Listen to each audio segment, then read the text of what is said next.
મિત્રો કેમ છો બધા? તમારું મારી ચેનલમાં હાર્દિક સ્વાગત છે. અને જો તમે મારી ચેનલમાં નવા હો તો મારી ચેનલને લાઈક કરજો, શેર કરજો અને સબસ્ક્રાઇબ જરૂરથી કરજો મિત્રો.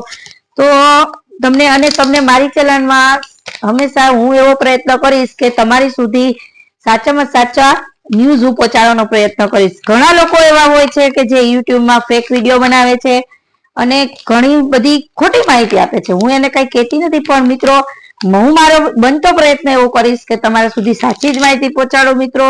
એટલે મારી ચેનલને સબસ્ક્રાઇબ કરવાનું ભૂલશો નહીં મિત્રો. તો આજે હું ન્યૂઝ લઈને આવી છું મિત્રો કે રેલવેમાં ભરતીની ન્યૂઝ આવી છે મિત્રો કે રેલવેમાં હજી વધુ ભરતીઓ થવાની શક્યતા છે મિત્રો. ખુશખબર આવી છે કે રેલવેમાં વધુ 1.5 લાખ જગ્યાઓ છે પર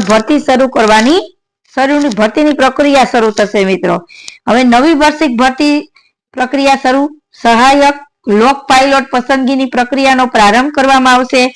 રેલવે પ્રધાન અશ્વિની વૈષ્ણવ મોટી ખુશખબરી આપી છે કે તેમણે કહ્યું હતું કે રેલવેમાં હજી પણ રોજગારી આપવાની યોજના ઘડી રહી છે. 1.5 લાખ પદો પર રોજગારી આપવાની પ્રક્રિયા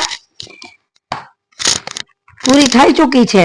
વૈષ્ણવે કહ્યું હતું કે 1.5 લાખ કર્મચારીઓને રોજગાર આપવાની પ્રક્રિયા તાજેતરમાં પૂરી થઈ છે. તે પછી તરત જ સહાયક લોકો પાયલોટ પસંદગીની પ્રક્રિયા પણ શરૂ થઈ ચૂકી છે.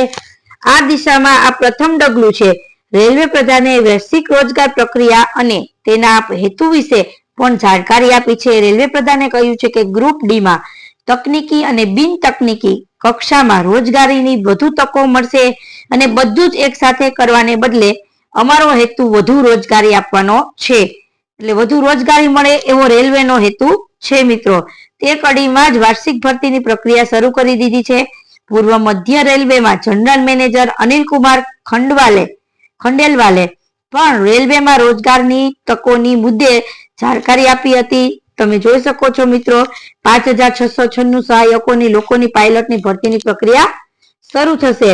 રેલવે માળખામાં અને ઓપરેશનમાં દર વર્ષે વધારો થઈ રહ્યો છે. રેલવેમાં નોકરી ઈચ્છતા યુવાનોની વાર્ષિક ભરતી પ્રક્રિયામાં પણ ભાગ લઈ શકશે. કોઈક કારણોસર તેઓ પરીક્ષામાં નિષ્ફળ જાય તો બીજા વર્ષે પણ ભરતીની પ્રક્રિયામાં તેઓ ભાગ લઈ શકશે એવું રેલવે અધિકારીએ કહ્યું છે કે 20 જાન્યુઆરીએ 5696 સહાયક લોકો પાયલોટની ભરતીની પ્રક્રિયા શરૂ થઈ ચૂકી છે.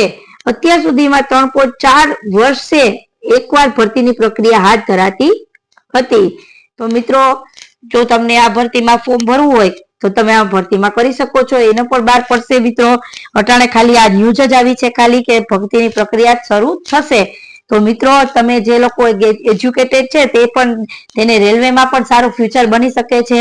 તો મિત્રો મારા વિડીયો જોવાનું ચૂકશો નહીં. મેં ઘણા બધા વિડીયો પણ મૂકેલા છે જૂના, તે પણ જોવાનું ચૂકશો નહીં મિત્રો.